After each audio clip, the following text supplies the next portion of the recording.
Ali Assoumani, President of Comoros, Your Excellency Abiy Ahmed Ali, President of Ethiopia, Your Excellency Felix Tshisekedi, President of the Democratic Republic of Congo, Your Excellency Mohamed Ould Zohani, President Mauritania, Your Excellency Mohamed Al-Menfi, President Libya, Your Excellency Hakainde Hichilema, President of Zambia, Your Excellency General Mamadi Odumai, President Guinea, Your Excellency Bola Ahmed Tinubu, President of Nigeria, Your Excellency Joseph Nyuma Boakai, President Liberia, Your Excellency Bassirou Diomaye Faye, President Senegal, Your Excellency Mahamat Idris Deby Itno, President of Chad, Your Excellency Duma Gideon Boko, President of Botswana, Your Excellency Darman Gakol, President Mauritius, Your Excellency Dramani Mahama, President Ghana, Your Excellency Chapo, President Mozambique, Your Excellency Colonel Michael Randarinariana, President Madagascar, Your Excellency Antonio Guterres, Secretary General, United Nations, Your Excellency Aziz Akonoj, Prime Minister Morocco, Your Excellency Russell Mino Dlami, Prime Minister Eswatini, Your Excellency Americo D'Olivier dos Ramos, Prime Minister Sao Tome, Your Excellency Sarah Zafan Zefri, Prime Minister Tunisia, Your Excellency Mwigulu Lameck Nchemba, Prime Minister Tanzania, all Vice Presidents present, Your Excellency Ambassadors, Heads of Delegation, Country Representative, Development Partners, distinguished guests, ladies and gentlemen. Your Excellencies, at this point where we see Africa moving forward, it is a day that will be marked in history as a change has begun. Allow me, Your Excellencies, at this point to invite Vivian Onano, who is going to be our moderator for this session. Vivian Onano is one who needs no introduction. She's an award-winning journalist and also has many other things that she has achieved in her accolades. Let's put our hands together as we welcome Vivian Onano, our moderator this morning. A good clap for her, please.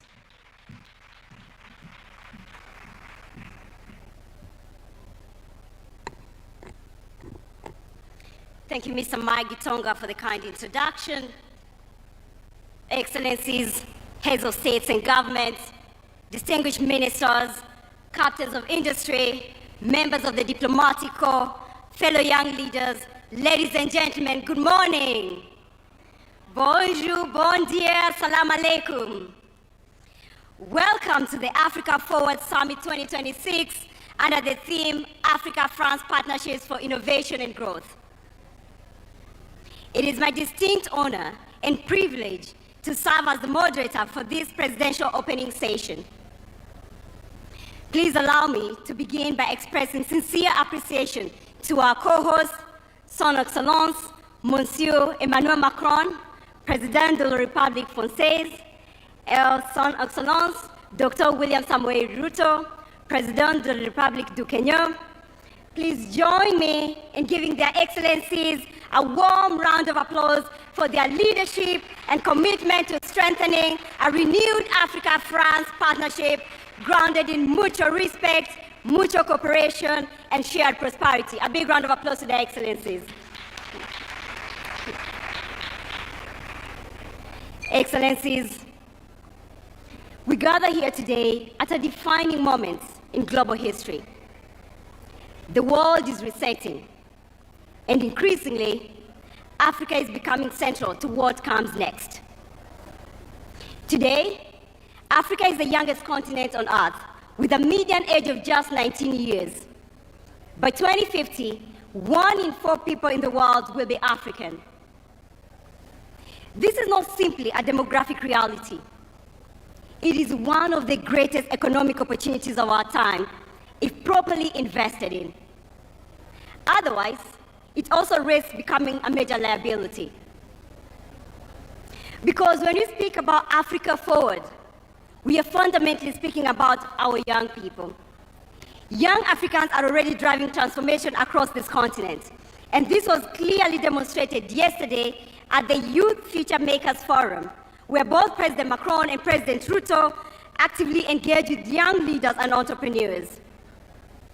And with greater investment in education, innovation, entrepreneurship, Africa has the potential to become one of the defining economic growth stories of the 21st century. Excellencies, how do we go from the amazing potential that we have to where we need to be at unprecedented scale and speed? Excellencies, as a young Kenyan, as someone privileged to have studied at Sciences Po Paris, and as someone who has had the opportunity to travel across more than 40 countries in Africa and continues to actively engage with young people and leaders from both Africa and Europe, I genuinely believe that this moment matters deeply for Africa, for France, and for the future of international cooperation itself. Because this summit represents possibility. The possibility of moving beyond old assumptions and building partnerships based on co-creation, co-investments, innovation, trust, and shared growth. This is strategic partnership. Africa today is experiencing one of the fastest rates of urbanization in human history, yet without a commensurate pace of industrialization. Historically, countries such as France achieve sustained prosperity through the combination of demographic growth, urbanization, and industrial transformation. Africa has the demographic dynamism, urban momentum, and now we need to accelerate the rate of industrialization at the required scale to meet the continent's extraordinary potential today and for the future. Ultimately, the Africa Forward Summit will not be measured simply by speeches and declarations, but by delivery, by investments unlocked at scale, by industries built at scale, by opportunities created at scale, because Africa Forward is not simply a slogan. It must become a commitment to build an Africa that works for its young people, an Africa that competes globally, an Africa that industrializes sustainably, and an Africa that helps shape the future of our world. This is the Africa we want. Excellencies, as I welcome our distinguished leaders to come and deliver their official statements, it would be great to reflect on a number of defining questions. What model of growth will define Africa's future prosperity? How can Africa industrialize at scale in ways that are more sustainable, more inclusive, and more competitive? How do you ensure that the partnership between Africa and France is truly equitable, future-oriented, and capable of delivering shared prosperity in an increasingly complex and competitive world? Excellency, distinguished ladies and gentlemen, it is now my distinct honor to welcome to the stage our first speaker, who is our gracious host and co-convener. He is a champion for African economic transformation, an increasingly influential voice in shaping Africa's place in the world, and is very committed to positioning Africa not at the margins of the global economy, but at the very center of its future. Please welcome to the stage His Excellency Dr. William Samoei Ruto, President of the Republic of Kenya. Karibu, Mr. President.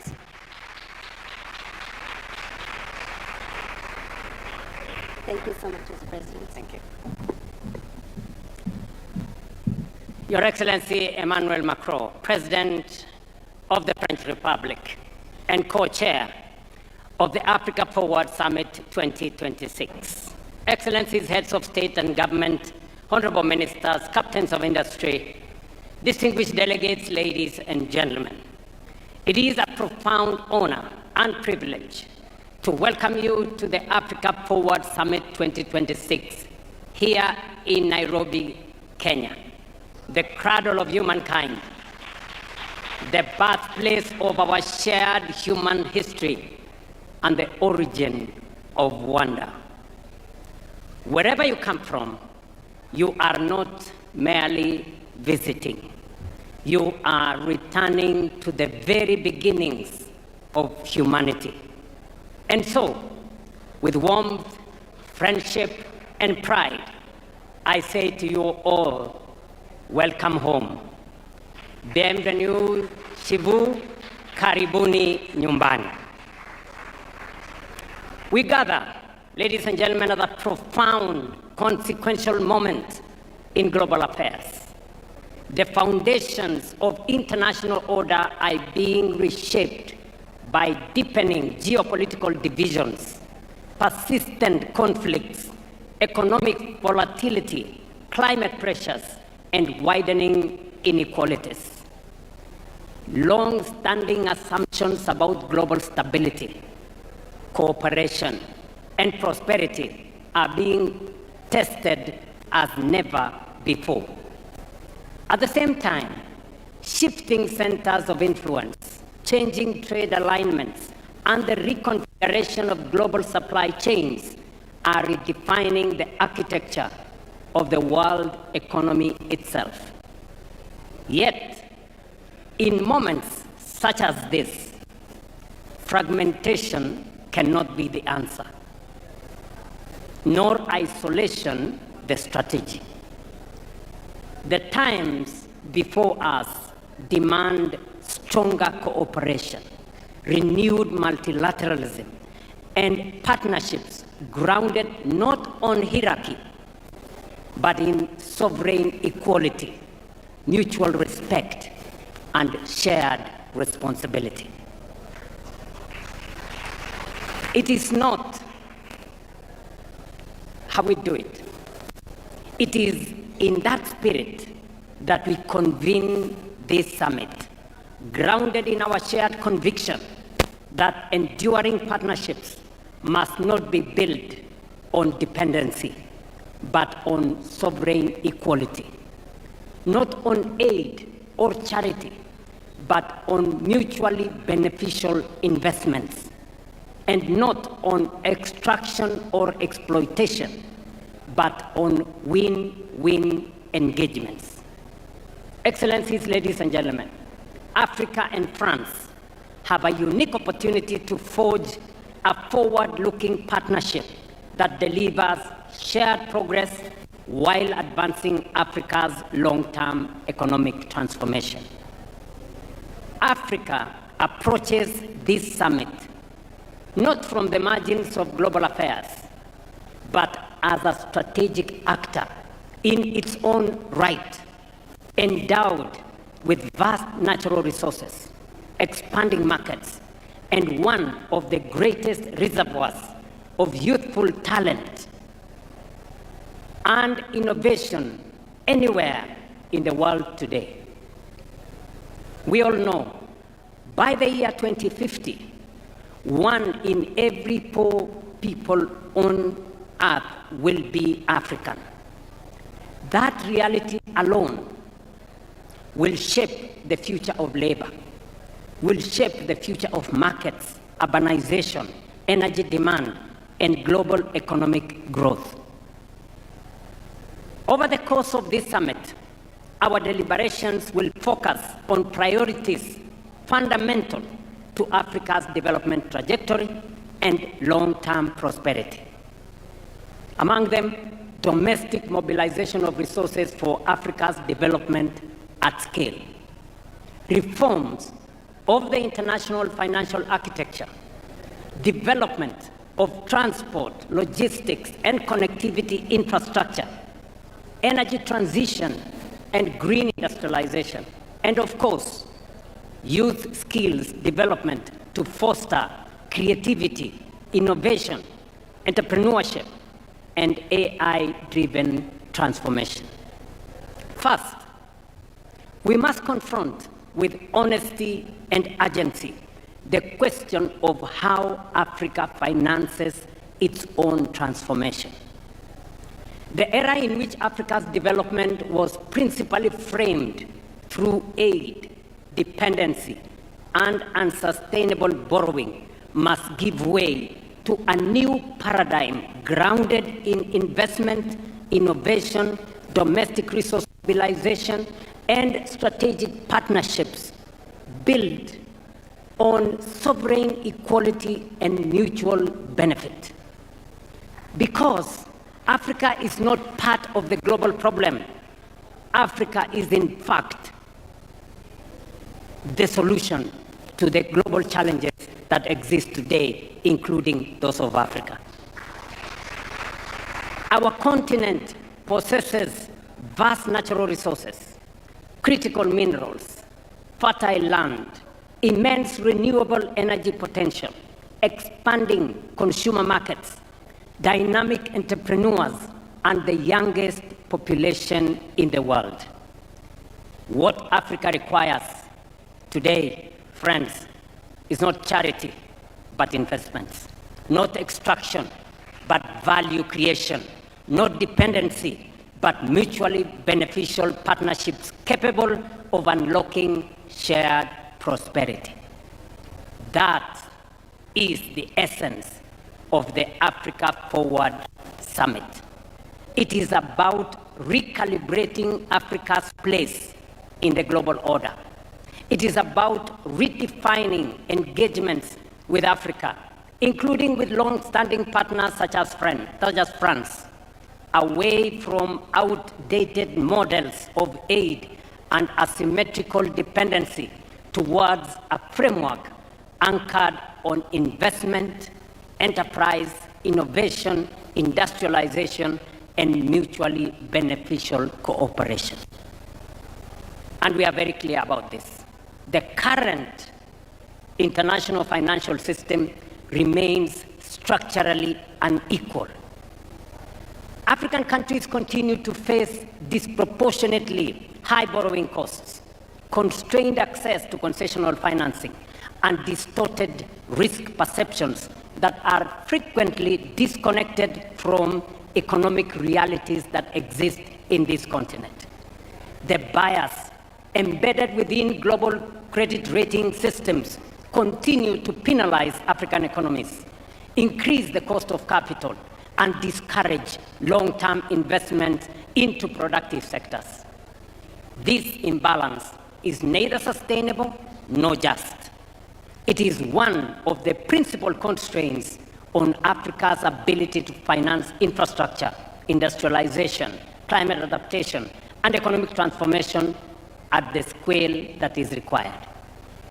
That is why Africa has supported the establishment of the African Credit Rating Agency, an important step towards ensuring fairer, evidence-based, and context-sensitive assessment of African economies and investment opportunities.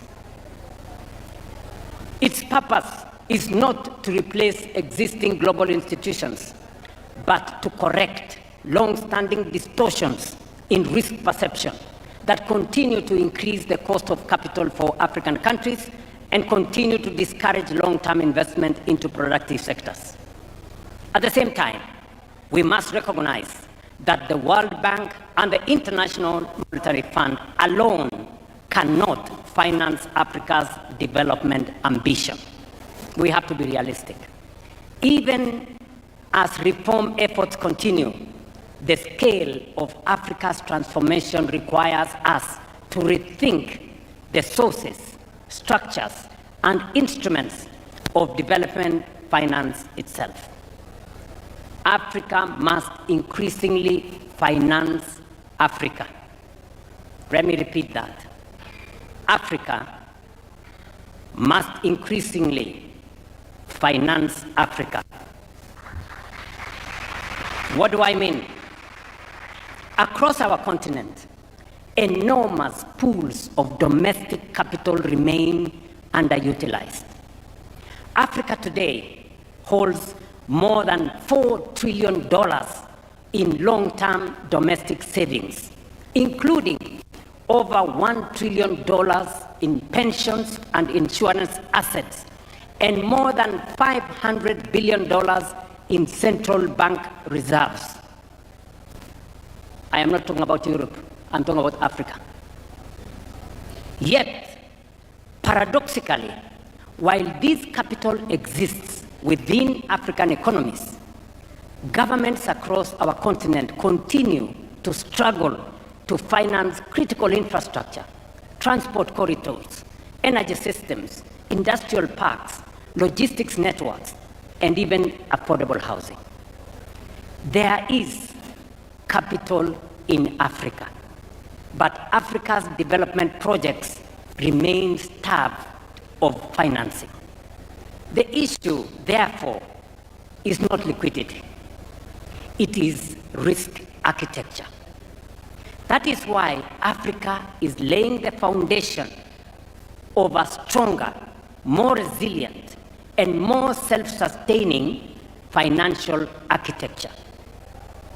Kenya, therefore, reaffirms its very strong support for the Alliance of African Multilateral Financial Institutions as a strategic platform for coordinating capital mobilization, risk sharing, and project execution across our continent. You remember, colleagues, that we did endorse at the last AU summit the Alliance of African Multilateral Institutions, starting with the World Bank and all the other institutions. Through institutions such as the Africa Development Bank, Africa Export-Import Bank or Afrexim Bank, Africa Finance Corporation, the Trade and Development Bank, Shelter Afrique Development Bank, Africa 50, and Africa Trade and Investment Development Insurance, Africa is steadily strengthening its capacity to finance infrastructure, industrialization, trade, housing, climate resilience, and economic transformation. These institutions are more than financial intermediaries. They are instruments of African agency, strategic sovereignty, and collective self-determination. Friends, we must believe in ourselves. That is why we strongly support the recapitalization of African Trade and Investment Development Insurance as a critical pillar of the new Africa financial architecture for development. And I must thank the President of the Africa Development Bank, who is right here with us, for spearheading this effort together with all the other multilateral institutions. This is because Africa does not need more fragmented institutions. Africa needs coordinated financial firepower, capable of financing infrastructure, industrialization, trade corridors, and energy transformation in our continent on our terms. It is in this spirit that the proposed new Africa Financial Architecture and Development Framework, NAFAD, as we are calling it, seeks to align African multilateral institutions, sovereign investment platforms, pension systems, development banks, and private capital behind a coordinated continental investment strategy. Its objective is simple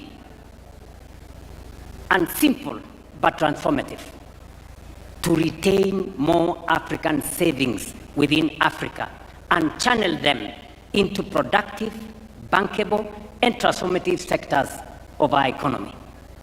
NAFAD is designed to unlock long-term domestic institutional capital by creating credible project pipelines, harmonizing investment frameworks, strengthening regional capital markets, and establishing mechanisms that de-risk strategic public investments. By lowering risk and risk perception and improving project preparation, African pensions and insurance funds will be better positioned to invest confidently in infrastructure, industrialization, energy, housing, and regional connectivity projects across our continent. And by the way, I am still talking about resources that are African, our own resources.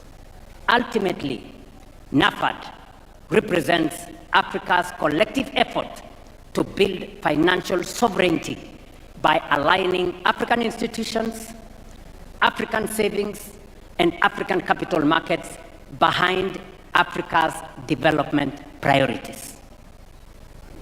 And Kenya has already begun implementing the elements of this vision through the establishment of the National Infrastructure Fund, a platform designed to mobilize long-term domestic capital into strategic national projects. Already, our new National Infrastructure Fund has mobilized approximately $1 billion in the last 4 months, demonstrating the enormous potential that exists within African economies themselves. And this is money we have just mobilized here in Kenya. As government, we are deliberately partnering with the private sector to build confidence, reduce risk, and crowd in investment into transformative public infrastructure. Our objective is simple: to create credible mechanisms through which private capital can participate securely and profitably in Africa's growth story. Kenya's experience demonstrates what domestic resource mobilization can achieve. Over the last 3.5 years, we have mobilized nearly $4 billion locally for our affordable housing program. Through innovative domestic financing mechanisms, we are investing in housing, creating jobs, supporting enterprise, and expanding home ownership, while restoring dignity to millions of Kenyan citizens. This experience demonstrates a fundamental truth: Africa can generate substantial development resources internally when institutions are strong, policies are credible and predictable, markets are trusted, and citizens themselves become active participants in nation building. Excellencies, infrastructure development remains one of the most decisive foundations of Africa's economic transformation and continental integration. Africa's infrastructure financing gap continues to constrain productivity, continues to increase the cost of trade, weaken industrial competitiveness, and fragment markets across our continent. According to the Africa Development Bank, Africa requires between $130 and $170 billion annually for infrastructure investment, with financing gaps estimated at between $70 and $100 billion every year. Bridging this gap will not happen through public borrowing alone. It requires innovative financial instruments, blended finance mechanisms, de-risking facilities like the one I have talked about, and strong public-private partnership capable of unlocking institutional capital at scale. But the broader challenge before us is continental. We must accelerate investment in transport corridors, in ports, rail systems, roads, aviation connectivity, and integrated logistics ecosystems capable of binding Africa together into one competitive economic space under the Africa Continental Free Trade Area. Because Africa cannot trade effectively with itself while its economies remain disconnected from one another. Connectivity is not merely about infrastructure. It is about competitiveness. It is about regional value chains. It is about food security, and it's about industrialization. And ultimately, it is about shared prosperity. Equally critical is the question of energy. That is why we must fundamentally restructure and strengthen Africa's financial architecture to mobilize the scale of capital required to finance this transformation on African terms. Excellencies, Africa possesses some of the greatest renewable energy potential anywhere in the world, from geothermal resources in the Rift Valley and on to immense opportunities in solar, wind, hydroelectric power, and green hydrogen across our continent. Africa, therefore, has a historic opportunity, not merely to participate in the global energy transition, but to help lead it. But for Africa, the energy transition must also be a development and an industrialization transition. We must accept a future, and we cannot, let me repeat that, we cannot accept a future in which Africa simply exports raw green minerals, while industrial value addition, advanced manufacturing, and technological innovation take place elsewhere. That model belongs to the past.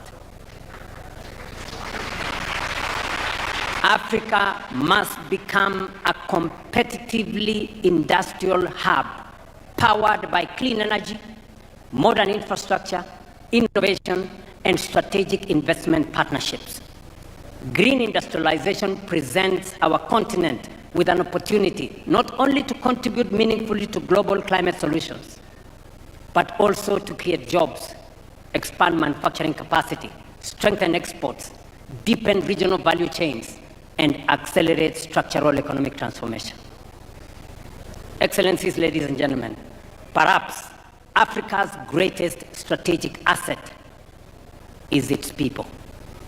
This demographic and the demographic reality that it presents will profoundly shape the future of labor markets, the future of technology, urbanization, consumption, innovation, and of course, economic growth. Our youth population is not a burden to be managed. It is an extraordinary strategic advantage to be invested in. But demographic potential does not automatically become demographic power.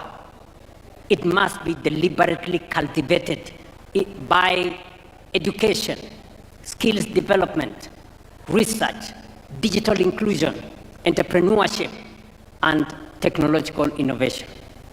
We must equip Africa's young people, not merely to seek jobs, but to create enterprise, build technologies, drive industrial transformation, and lead the next frontier of artificial intelligence and digital innovation.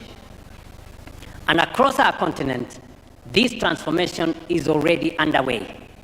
From Nairobi to Lagos, from Kigali to Cape Town, young Africans are redefining finance through fintech, transforming agriculture through technology, expanding digital commerce, building globally competitive startups, and creating solutions capable of shaping industries far beyond our borders. What they require is access. Access to quality education, access to digital infrastructure, access to affordable capital, access to markets, and of course, they will create the opportunities necessary. Ladies and gentlemen, none of these ambitions can be fully realized without peace, stability, and effective multilateral cooperation. Peace, security, and development remain inseparable foundations of sustainable progress. Yet across parts of Africa and beyond, protracted conflicts, violent extremism, unconstitutional changes of government, terrorism, organized crime, and climate-related insecurity continue to undermine stability, weaken institutions, and constrain economic advancement. Current estimates indicate that Africa accounts for nearly 40% of active armed conflict globally, and close to half of all internal displacements worldwide. These figures underscore both the scale but also the urgency of the challenges confronting our continent. We must therefore reaffirm our collective support for African-led peace and security mechanisms, including the Africa Union peace and security architecture, predictable financing, institutional capacity, and international cooperation in support of lasting peace. But lasting peace cannot be secured through military response alone.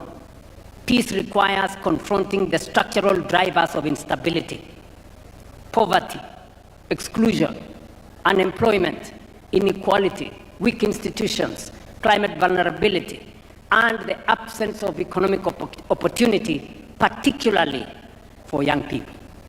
That is why strengthening Africa's strategic autonomy in matters of peace and security remains an imperative. And it is why we reiterate with clarity and conviction the urgent necessity of reforming global peace and security governance, particularly the United Nations Security Council. It is both indispensable and unconscionable that a continent of nearly 1.5 billion people, represented by 54 sovereign states and constituting one of the largest blocs within the United Nations, continues to remain excluded from permanent representation on the Security Council. Such inequality, ladies and gentlemen, such inequality erodes legitimacy, undermines credibility, and diminishes confidence in multilateral systems itself. No global governance architecture can credibly claim to be democratic, to be representative, to be just, or fit for purpose, while a substantial part of humanity remains absent from the table where the world's most consequential decisions are made. The time has come, therefore, for the international community to recognize, without ambiguity or without delay, that Africa cannot and will not and must not remain subject to decisions taken without its equal voice on the table. The reform of the Security Council is not merely an institutional adjustment. It is a moral obligation. It is a strategic necessity. It is indispensable to restoring trust, legitimacy, and confidence in the international order itself. Kenya, therefore, remains steadfast in its support for the common African position as articulated in the Ezulwini Consensus and the Sipta Declaration, which calls for Africa to be accorded permanent representation on the Security Council with all the prerogatives and privileges of permanent membership, alongside additional non-permanent seats. Excellencies, ladies and gentlemen, Africa does not need privilege, but fairness. We don't need exclusion, but inclusion. We do not seek confrontation, but partnership anchored on mutual respect, shared responsibility, and of course, shared progress. This summit, therefore, presents us with an opportunity to define a new era of engagement between Africa and its partners, an era based not on dependency, but on dignity, not on extraction, but on value creation, and not on short-term transactions, but on long-term shared prosperity. Because the Africa we envision is an Africa of confidence, an Africa of ideas, an Africa of innovation, an Africa of enterprise, an Africa that believes in itself, invests in its people, mobilizes its own resources, and engages the world as an equal partner in shaping balanced, prosperous, and peaceful global future. Africa is rising, determined to shape its own destiny, and increasingly prepared to shape the future of the world itself. That is the Africa Forward agenda. An agenda grounded not on dependency, but in sovereignty, not in vulnerability, but in resilience, and not in limitation, but in possibility. That is the Africa whose time has come. Excellencies, ladies and gentlemen, Kenya is deeply honored to co-host this summit here in Nairobi. We look forward to productive deliberations, practical outcomes, and enduring partnerships capable of advancing prosperity, stability, dignity, and shared progress for our people and for future generations. I thank you for your kind attention. Thank you very much.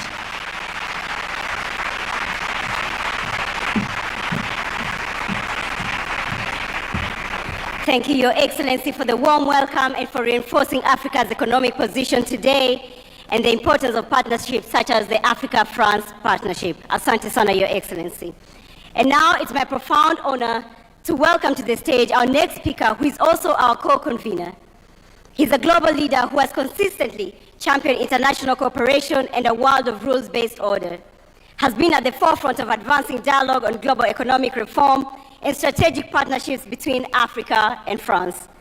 Please welcome to the stage His Excellency, Mr. Emmanuel Macron, President of the Republic of France. Bienvenue, Monsieur le Président.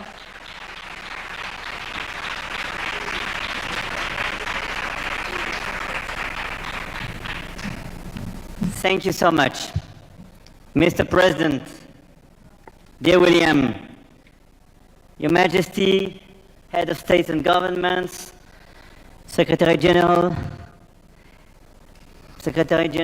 of Permanent Commission of the African Union, Secretary General of Francophonie, Ministers, Ambassadors, Entrepreneurs, ladies and gentlemen, Asante sana, Mr. President. And I will switch in French, if you allow me. Le président a tout dit. Et donc, je vais juste rajouter quelques convictions pour qu'ensuite on puisse passer à nos travaux. C'est un nouveau type de sommet, c'est une nouvelle philosophie, et donc nous allons aller au bout de cette philosophie. D'abord, ce sommet a commencé par des rencontres de la jeunesse, des entreprises, de la culture, du sport. Et d'ailleurs, nous allons juste après... We were the captains of industry with whom we were able to discuss things. But deep down, the conviction that I wanted to share with you is that the agenda that Africa and France need to have, the one that I stand for, must not look backwards, but just look straight ahead. As President Ruto just said, we need to keep our eyes ahead. And what I have been trying to do for 10 years now is to construct a relationship which looks backwards with lucidity, and we've been working with Cameroon, Rwanda, Algeria, and several other nations, and with which looks with bravery at the present, looking at our necessity of culture, activity, looking at co-development and co-investment, and which is built on respect for the fact that Africa has its own agenda. The relations between Africa and France, as we see it, as the way we want to implement, are built on courage, respect, and a will to have a shared agenda. That's what we've been working on for 10 years. We spoke about it yesterday, so I won't go into it now. Why am I so convinced that this is the right way 10 years down the track? Because the challenges of Africa and Europe are shared challenges. We all want peace, prosperity, sovereignty. Europe has always been fighting for this, and after the Second World War, the EU was built on this struggle for peace and sovereignty, and now the European agenda is indeed one built on strategic autonomy, so as not to depend on American or Chinese power, and when we want to defend the rule of law, international law. We believe in equality in equal footing trade relations. We defend the climate. That is what Europe is all about.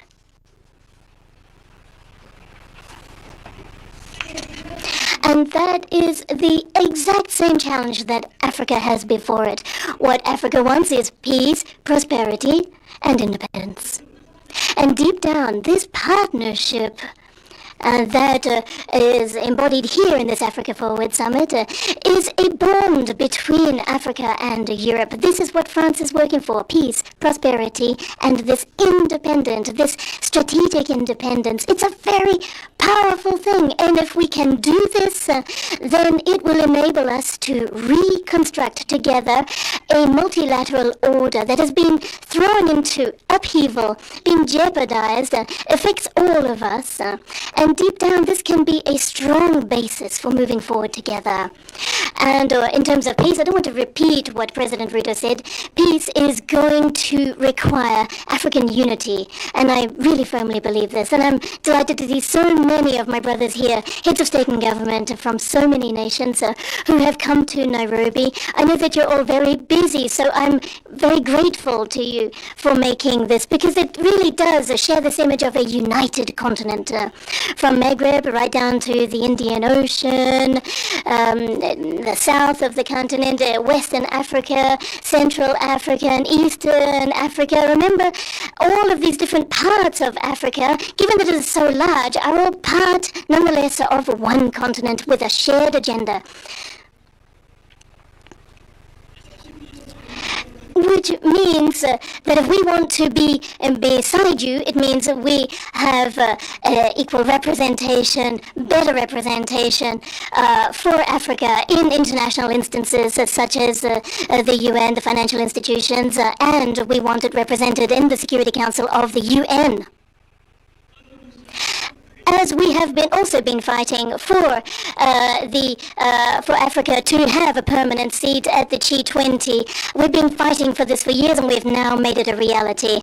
And we are fighting for an agenda, along with the Secretary General. We've been talking about this for an African UN presence, which will be all the better placed to defend its own peace and security operations, and particularly through the UN missions. We hope to see all the wherewithal given to Africa to ensure its own sovereign security.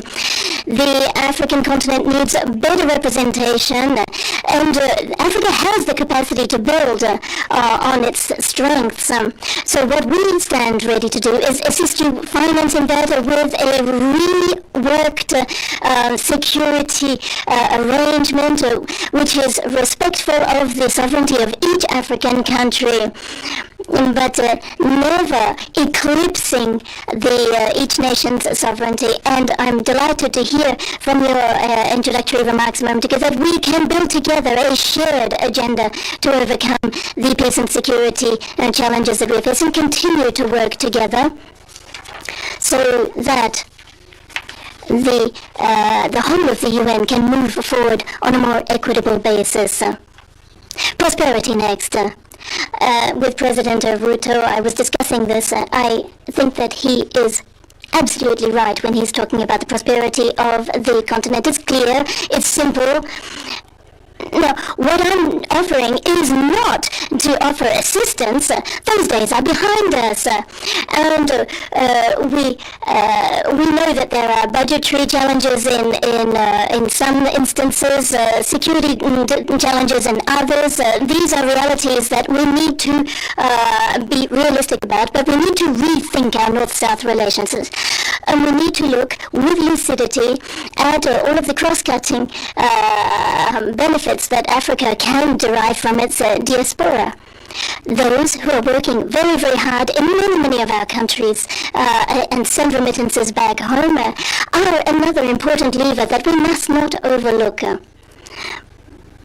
But the main notion I want to focus on is co-investment. What is co-investment able to achieve? It means investing in human capital, the young talents in Africa, in a formal economy. One of the major difficulties here is too much of the African economies that are underneath the tip of the iceberg is informal economy. It's about time we brought them into the value chains and to structure your agricultural sector and your industrial sector in such a way that it will be stronger than ever, so that Africa will no longer be seen as a place for rare earths and other resources to be extracted, but rather to be a partner.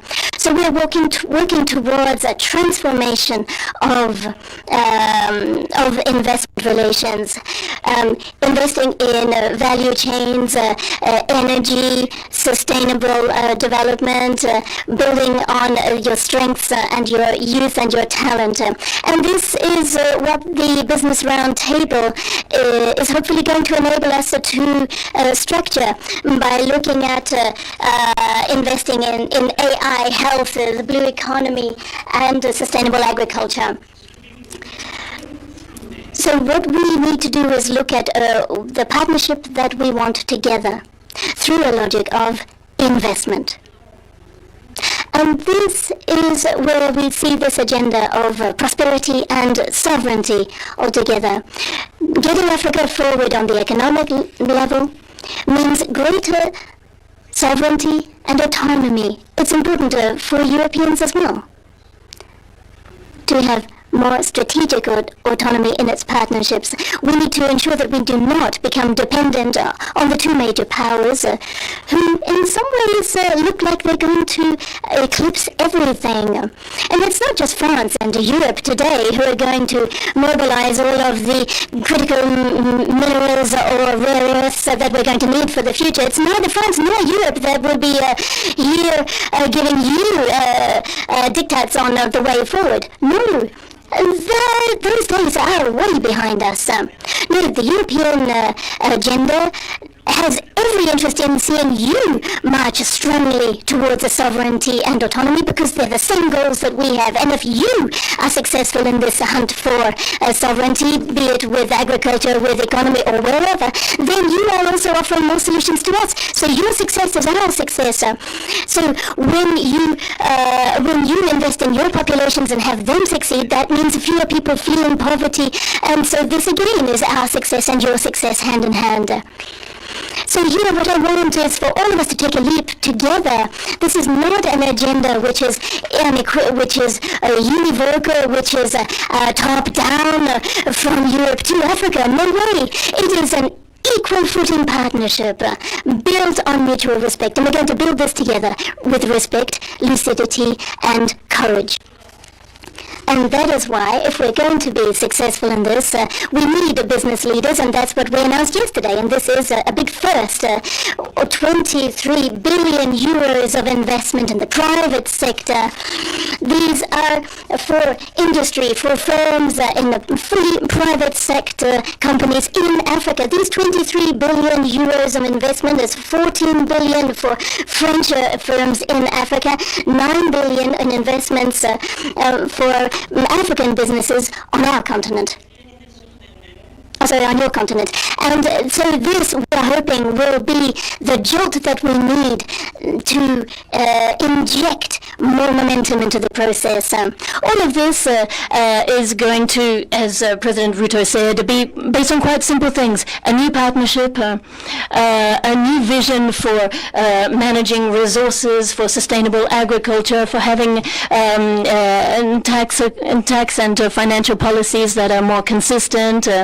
It's also going to mean that we can mobilize international funding better, be it the World Bank, be it with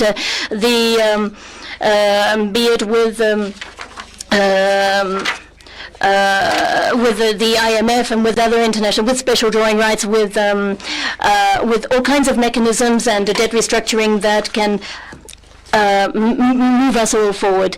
So it's a true strategy for guaranteeing peace, and that is why the ITD here in Nairobi is so important. We're going to be able to work with you, with the ATD, so as to move forward so that ATD can play its full role continent-wide, and in this way prove successful. This strategy is a whole new paradigm shift, and it's going to require a new financial paradigm shift.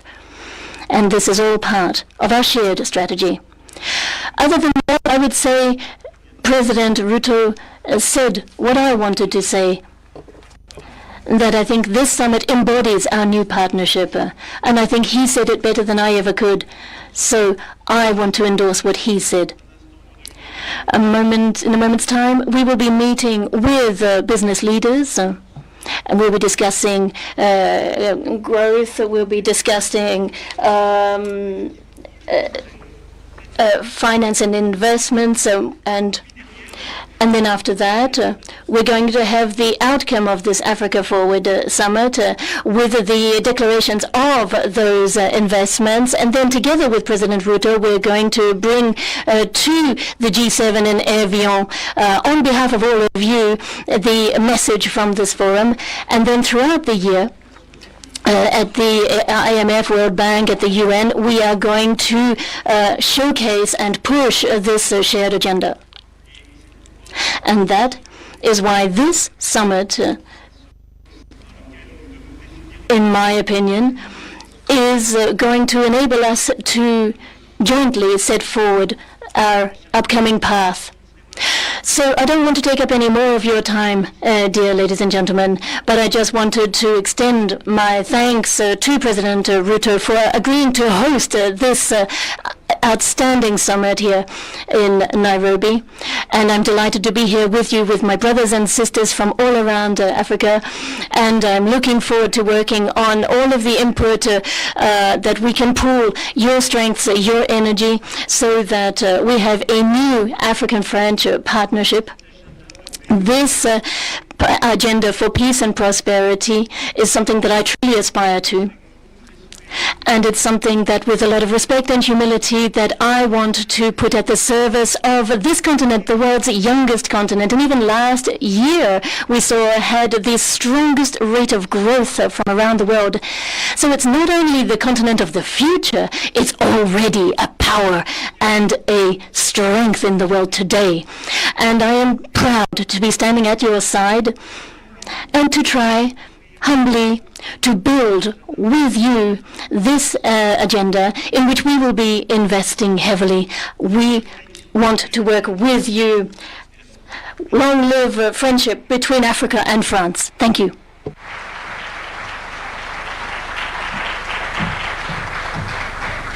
A warm, big round of applause for His Excellency. Thank you, Mr. President, for reinforcing the shared opportunities between Africa and France to continue working together. And now I'd like to please welcome on stage one of the world's foremost champions of multilateralism, peace and security, sustainable development, and global solidarity. Please welcome to the stage His Excellency, Mr. Antonio Guterres, Secretary General of the United Nations. Welcome, Your Excellency.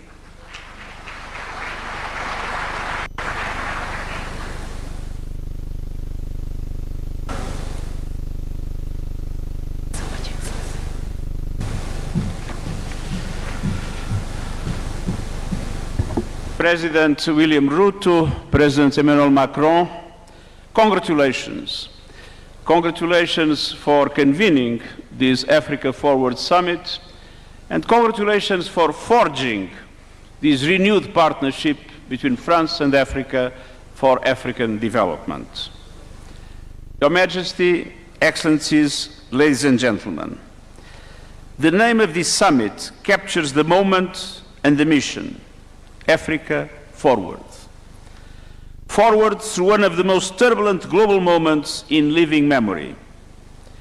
Africa is not waiting. Africa is moving, and Africa is leading. African continents are driving one of the defining debates of our time on how to reform a global financial architecture designed in 1945 for a world that no longer exists. Africa played a leading role in the approval of the Pact of the Future by the General Assembly of the United Nations. It is African leadership building new tools like the Borrowers Platform, and so that the countries can speak as one and negotiate from strengths.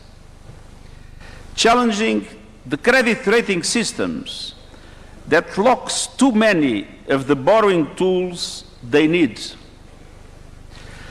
Africa has had a leadership in securing the Seville commitment to expand the lending power of multilateral development banks, to mobilize private capital at scale, and to deliver relief from the debt burden crushing developing economies.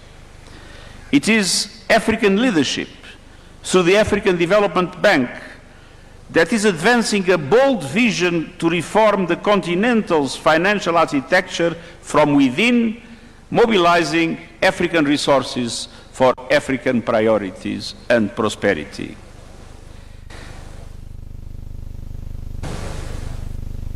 Africa is driving a UN framework convention on international tax cooperation so that countries are no longer cheated out of what is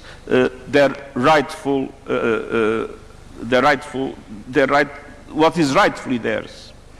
And I want to praise the African leaders that have understood that is absolutely essential also to do everything with the adequate policies and strategies to mobilize a much stronger share of national resources in order to be able to accelerate the development of the continent.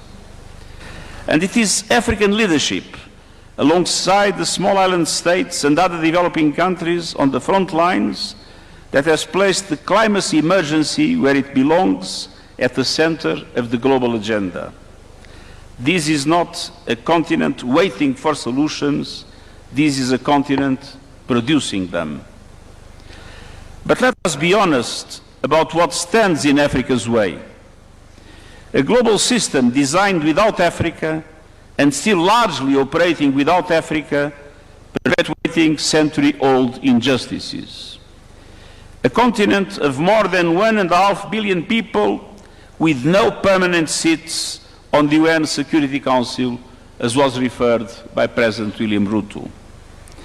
Without the voice, the representation, and decision-making power it deserves inside the international financial institutions that shape this economy, it's not Africa that loses, it's the world that loses the fact that the voice of Africa is not conveniently taken into account. Meanwhile, as we all know, official development assistance is collapsing.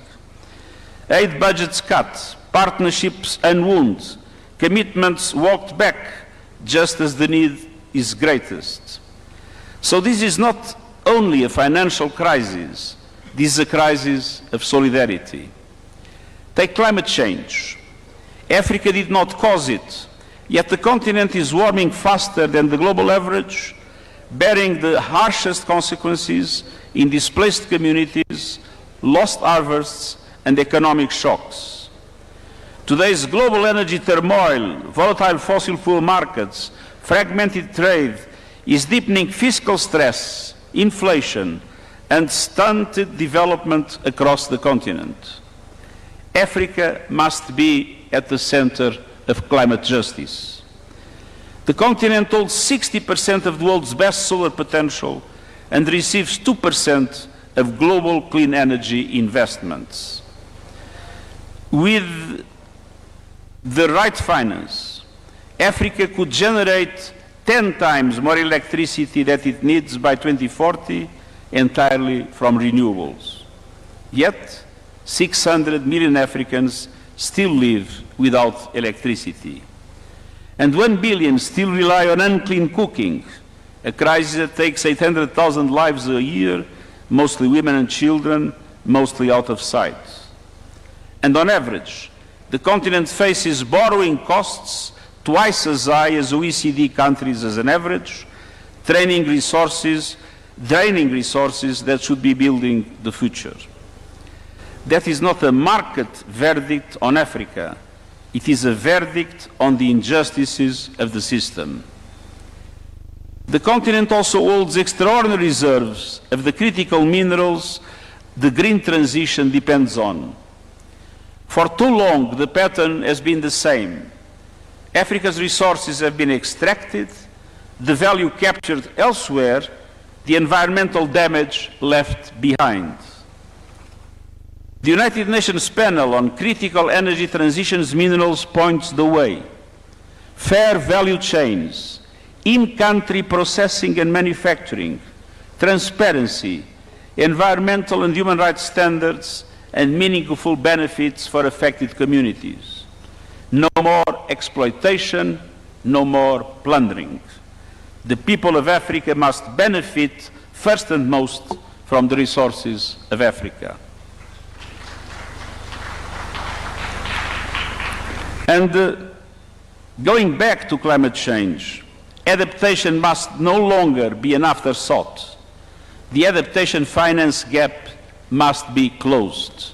Africa is paying an enormous price in relation to the devastation caused by climate change, and Africa has been denied the resources and the capacities able to protect their populations and their infrastructure in these circumstances. Climate finance with justice is a must in today's world. Excellence, Excellencies, this summit is about a new partnership which has been reinvented. Partnership on an equal footing, based on complementarity and mutual benefits. This means that we must co-invest in industries that have been created by Africans. Strengthening universities and African research institutions, developing African capacities in artificial intelligence so that AI can be shaped by African data, African languages, African researchers, and African leadership. Building partnerships which are built on the roadmaps of Africa, the free trade areas in Africa, the Agenda 2063, and the national development priorities. And this means funding African priorities with fair conditions for all, with capital that is accessible. The biggest transformation of this century is a market but a generation. And by 2050, 1 out of 4 people on the planet will be African. Jana katika o rosto da nueva alianza. في كل مكان في هذه القارة الذين cultivating and they are asking for inclusive democratic governance and responsible institutions. Dear friends, the continent is not just an African challenge. When Africa succeeds, the entire world wins.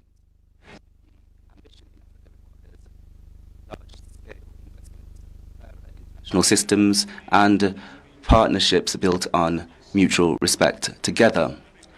Let us move forward with Africa, with trust, solidarity, and the hope of a shared future. Thank you very much.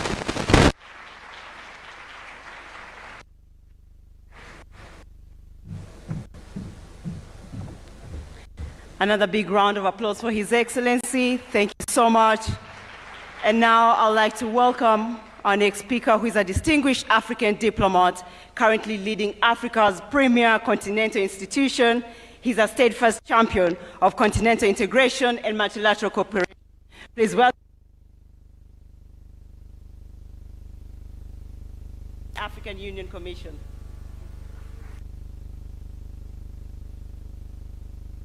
Monsieur William Ruto, président de la République du Kenya, Excellence Monsieur Emmanuel Macron, président de la République française, co-initiateur du Sommet AFRICA FORWARD, Excellences, Mesdames et Messieurs les chefs d'État et de gouvernement, Excellences, Monsieur le Secrétaire général des Nations Unies, Mesdames et Messieurs. D'emblée, j'aimerais adresser nos remerciements au Kenya pour l'accueil de cet important événement. À travers cette rencontre, le Kenya et la France souhaitent impulser à l'Afrique une dynamique de progrès. En effet, l'Afrique doit se positionner pour peser sur les décisions globales. La géopolitique internationale est perturbée. L'économie mondiale vacille. Le multilatéralisme et la sécurité collective sont remises en question. Dans ce contexte incertain, notre continent se doit d'être aux avant-postes de l'alternance. Il est indéniable que l'Afrique possède des atouts majeurs: démographie et jeunesse, terres et ressources minières, énergies renouvelables et hydrocarbures. En effet, transformer le continent réside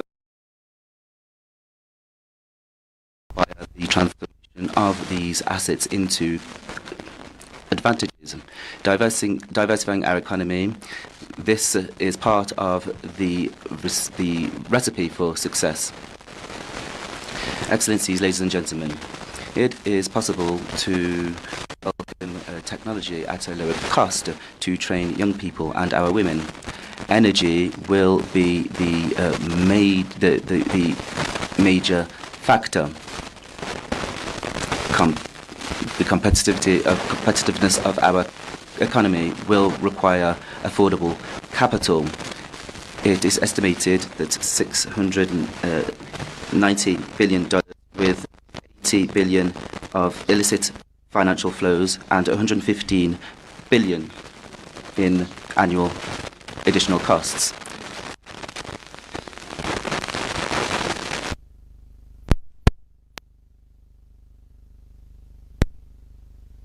Parfaitement ces défis.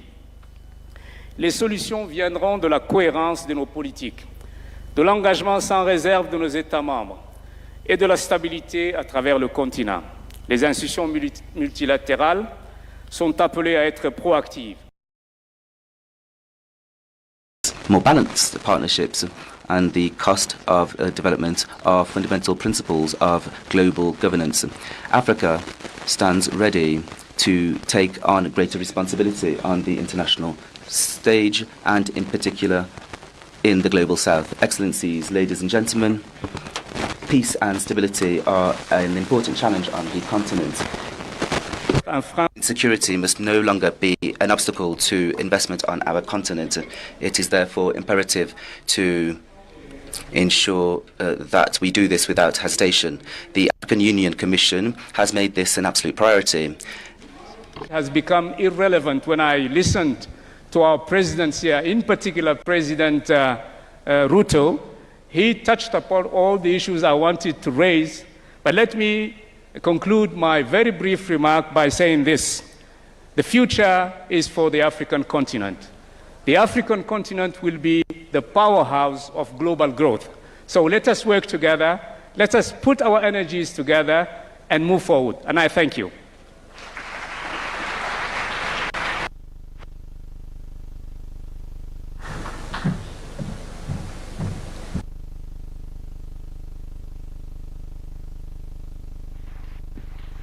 Your Excellencies, please allow me to briefly highlight the high-level roundtable discussions that will continue throughout the day.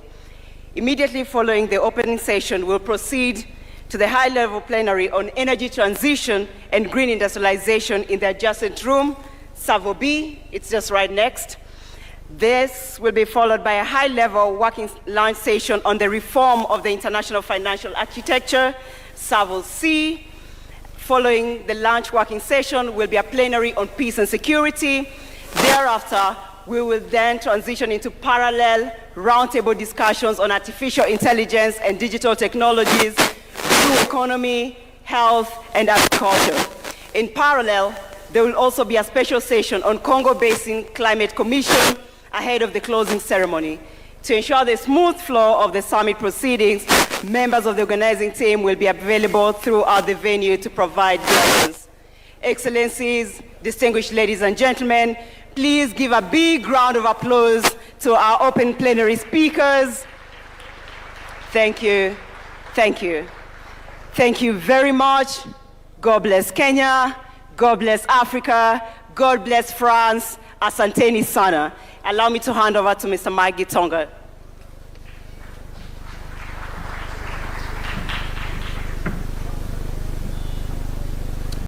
Thank you, Vivian. Let's give a clap for Vivian for great moderation. Your Excellencies, that brings us to the end of this session, and would like to now invite all the presidents and heads of state to a family photo, which we are going to take right here on stage. So I'll kindly request that all the Excellencies for a family photo before we exit. All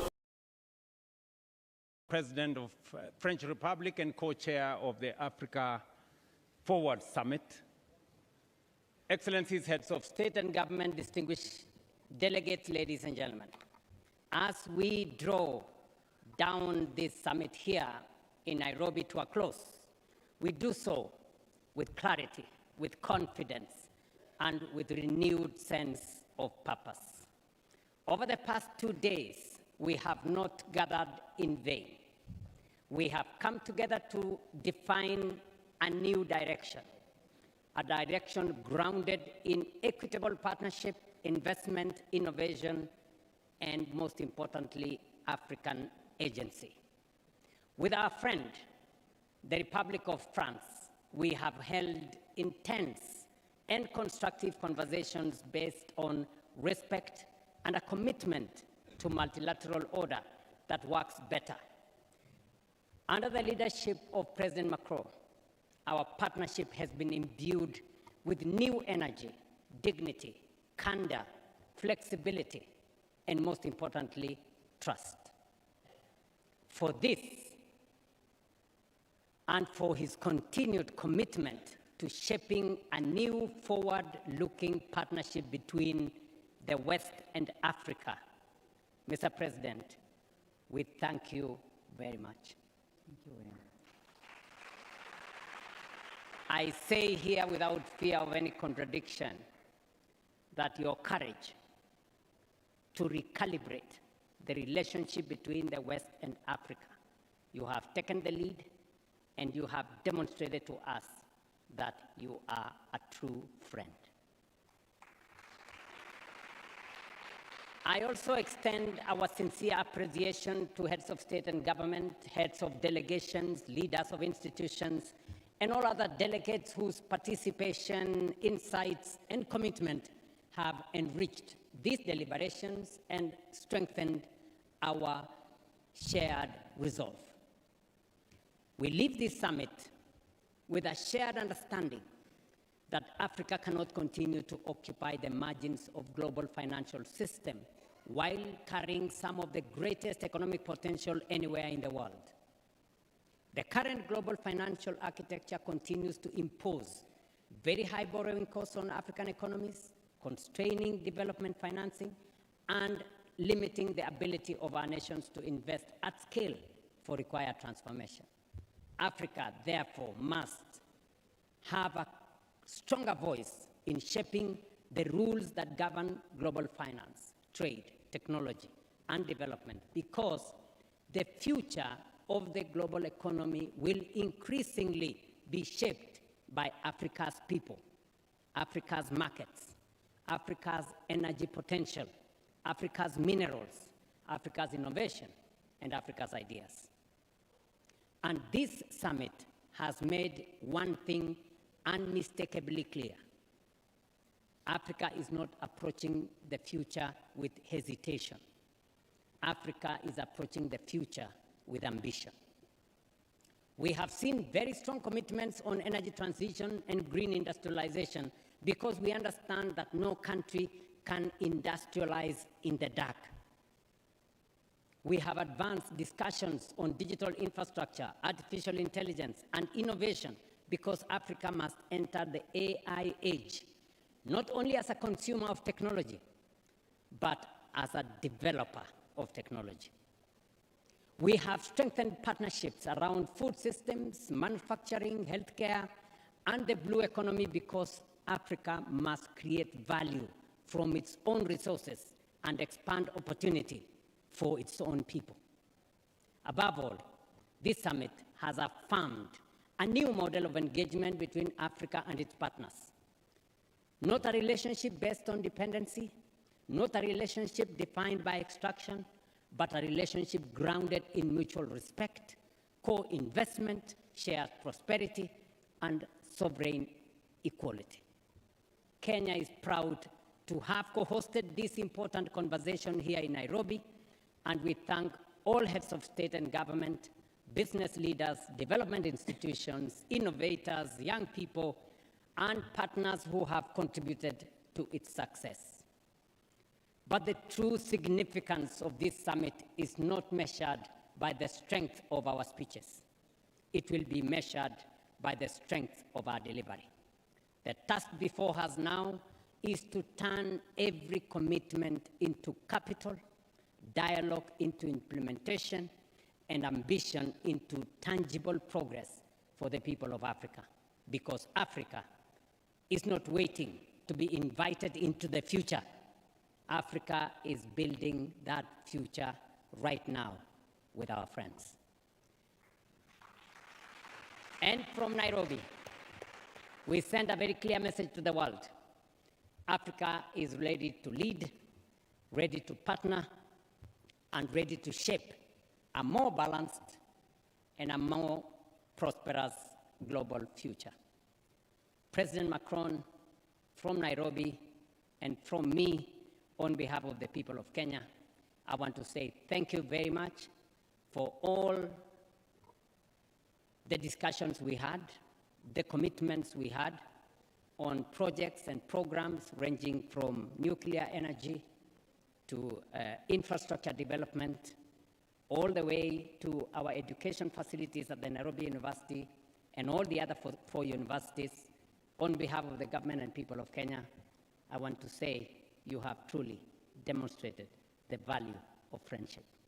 Thank you very much from all of us, our best wishes. Allow me now to ask my brother to make his closing remarks.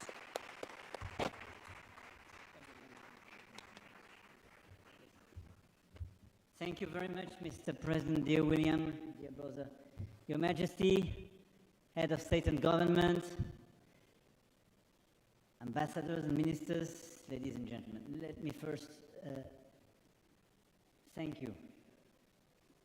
Thank you very much, Mr. President, dear William, for not just hosting this summit we co-chaired. This is a big honor for us.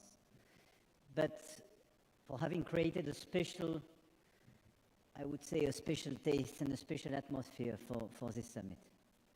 I think everybody clearly felt during these few days what being welcomed in Kenya could mean. Nobody had the feeling to be a foreigner here or to be welcomed by you. Everybody had the feeling to be at home and to work collectively. Thanks to you, your perfect organization, and the spirit you had from the very beginning. So thank you very much. Thank you, my friend. Permettez-moi de passer en français. Désormais, en effet, je veux vraiment remercier le président Ruto pour la parfaite organisation de ce sommet. Nous avions 35 chefs d'État et de gouvernement, plusieurs ministres, des délégations d'organisations régionales, d'institutions financières, au total plus d'une cinquantaine. Et hier encore, nous étions plus de 6000 avec les chefs d'entreprise, dirigeants d'entreprise, dirigeantes d'entreprise et investisseurs. Et donc pendant ces quelques jours, le Sommet Africa Forward a accueilli véritablement, de manière inédite, ici à Nairobi, l'illustration même, et je dirais la capacité à agir de ce que nous avions entrepris ensemble il y a quelques mois, cher William. Et donc, merci infiniment à vous, à votre gouvernement et au Kenya. Et je veux remercier l'ensemble des chefs d'État et de gouvernement et ministres présents et dirigeants d'institutions financières ou d'organisations régionales qui nous ont rejoints pour ces travaux. Nous l'avons dit ce matin ensemble, l'un et l'autre. Le président vient de le rappeler, et donc je ne veux pas élaborer.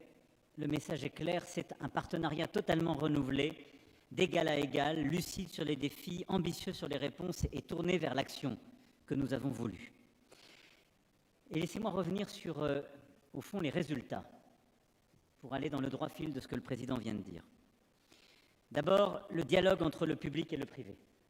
Nous avons commencé hier par la jeunesse qui nous a présenté ses projets, par le secteur privé qui a présenté ses engagements, de manière inédite, et donc ce sommet a permis d'aboutir aux 23 milliards d'euros d'investissements privés d'entreprises françaises et africaines sur le continent africain, et la création de plusieurs centaines de milliers d'emplois. À côté de ça, la coalition Africa France Impact Coalition, Avec, qui compte aujourd'hui une quarantaine de chefs d'entreprise africains et français, qui a échangé ce matin là aussi de manière inédite avec les chefs d'État et de gouvernement, sera pérennisée.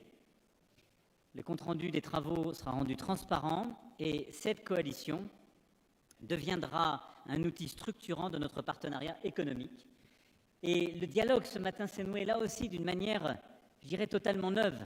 On a vu le président Ruto interroger des dirigeants d'entreprises en demandant « qu'est-ce qu'il vous faut pour faire davantage ?» On a vu notre ami le président de Zambie expliquer très clairement la stratégie qu'il avait eue sur l'énergie à des dirigeants du secteur pour qu'ils investissent dans son pays. C'est exactement ça le sens de ce partenariat renouvelé. Et donc on va mettre en œuvre tout ce qu'on s'est dit sur les obstacles à lever, les risques à partager et avec aussi des projets structurants qui vont commencer à avancer dans le domaine de l'énergie notamment, des réseaux électriques, des renouvelables qui touchent beaucoup des pays présents ici même. Ensuite, sur la réforme de l'architecture financière internationale, nous avons eu une session qui a permis d'avancer avec la conclusion d'une déclaration commune sur cette réforme de l'architecture financière et un appel à l'action que nous allons ensemble porter au G7 d'Évian dans un mois où le président Ruto sera à mes côtés. Le constat est très clair, il a été dit par les chefs d'entreprise comme par les dirigeants.